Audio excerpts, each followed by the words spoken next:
Welcome to my channel. We're going to do a reading weekly wrap-up.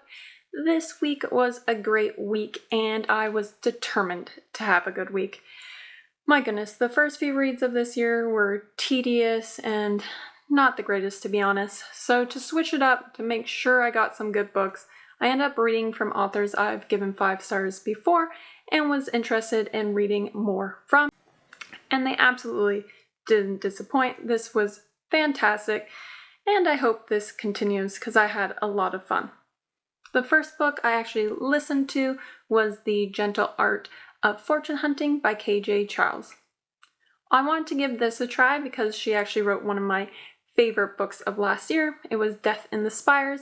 First time I've ever given a mystery 5 stars, so I knew I really liked her writing. But it turns out she doesn't actually write that many mysteries. I think she has one other one, predominantly writes romance. So this one is actually a historical romance, which is a bit risky because I definitely do not gravitate towards romance at all. Usually find them pretty cringy, if I'm going to be honest. They just don't resonate with me. But I knew I loved her writing enough that I really wanted to give her a try. And I'm actually really glad I did because this was our first 5-star of the year and I loved every single thing about this. It's about 2 siblings, Robin and Mariana. They move to London in the search of a fortune.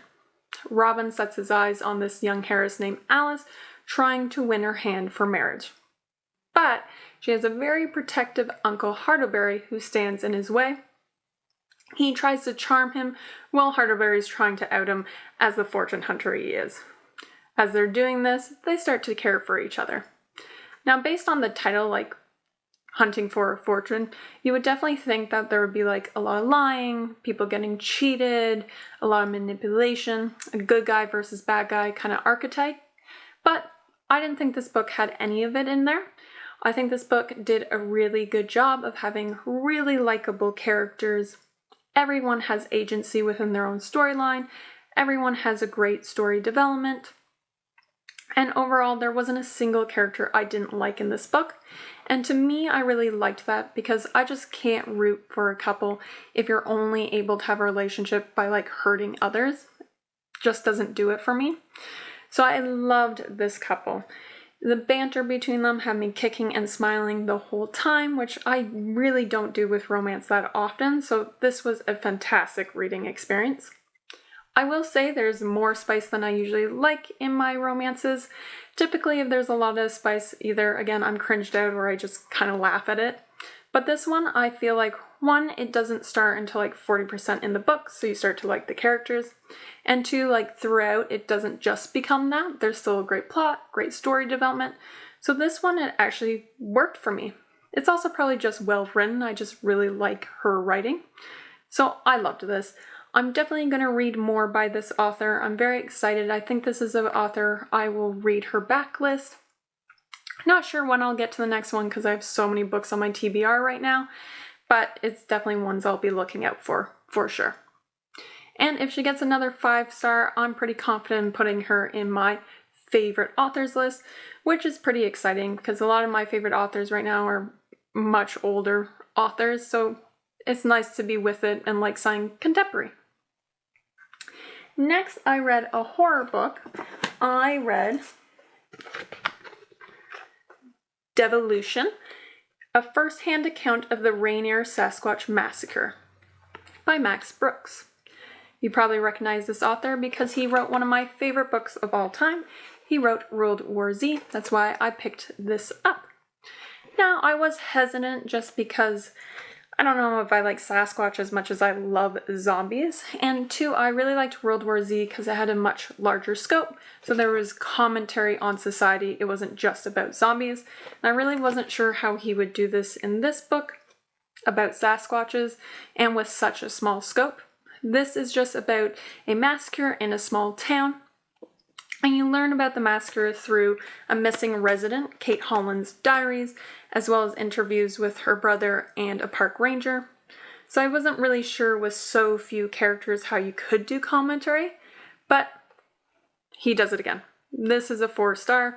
This is not just a Sasquatch book. In this one, it's a lot more a commentary on our society, how it's built around convenience versus like survivability or even adaptability. Like, we really rely on things going smoothly to get here, like same day delivery type of thing. But if there's one breakdown within the system, everything kind of fails. It makes sense he would write about that because he wrote this during COVID, and we saw how things rapidly broke down during that time. But I would argue 6 years later, we have an even worse society in that way. Like, we don't have a lot of fail-safes, and we don't have a lot of backup plans. If things don't run smoothly, things fall apart pretty quickly. You can definitely see that in our technology and how we're building quite rapidly with very little oversight. It is scary to think about, but I really enjoyed the commentary in this book, and I'm glad it just wasn't a Sasquatch book. Although again, the Sasquatch parts are actually pretty fun, and I did enjoy those parts. This is a 4. I think my only critique is I really didn't like the main character at first. I'd say for like the first 10 to 25% of this book, she's pretty insufferable. She's very neurotic. Like, you have a diary because she's just writing letters to her therapist, and yeah, she's really unenjoyable. I think what pushed me through is just remembering that there's a massacre and hoping that she might die. But she never becomes my favorite, but she definitely does get great character development, so she's definitely less insufferable as the book goes on.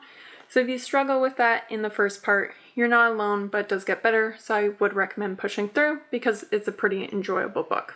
That would be the only reason this wasn't a 5-star.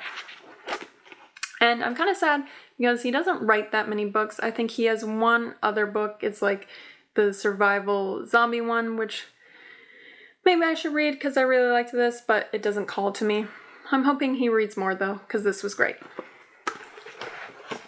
Lastly, I read Ford the Foundation. I've only been on book 2 for a month, and somehow I've already talked at length about this series because I absolutely love it. And I'm actually so happy I read this one. So this is the last book written, but it is the second prequel. I read last year The Foundation and Earth, and this one was super disappointing. I actually ended up giving it a 2.5, and it put me off from reading any more. This one was a lot of fan service. It's a lot of connecting his other stories, like the robot series, into this, but it just felt like mini little side quests that didn't really mean that much, and most importantly, I hated every character in this book. They were truly awful. So I was hesitant going into this one, but I was also hoping that it would redeem the series, and it absolutely did. This is like being wrapped in a warm blanket for me. I just loved being back in the world, and it was with characters I actually love. So yes, this is still definitely fan service, but it worked. I liked the characters, so I was engaged, and it just brought a smile to my face. I'm so glad I read this. Would I recommend you reading it if you didn't love the trilogy? No, absolutely not. This is definitely worse than the trilogy. However, if you're like me and you absolutely love The Foundation, I would give prequels a try. I really enjoyed them. This actually even makes me want to go back and read the rest of the series again. Maybe just the prequels and the trilogy though, because I don't think I could read Foundation and Earth again. Definitely not. Those are all of the books I read this week. It was a lot of fun getting to read my favorite authors again, and I'm looking forward to adding more this year. If you can leave a comment telling me your favorite authors, I'd love to check them out. Hope you guys enjoyed your reading week, and we'll see you next week.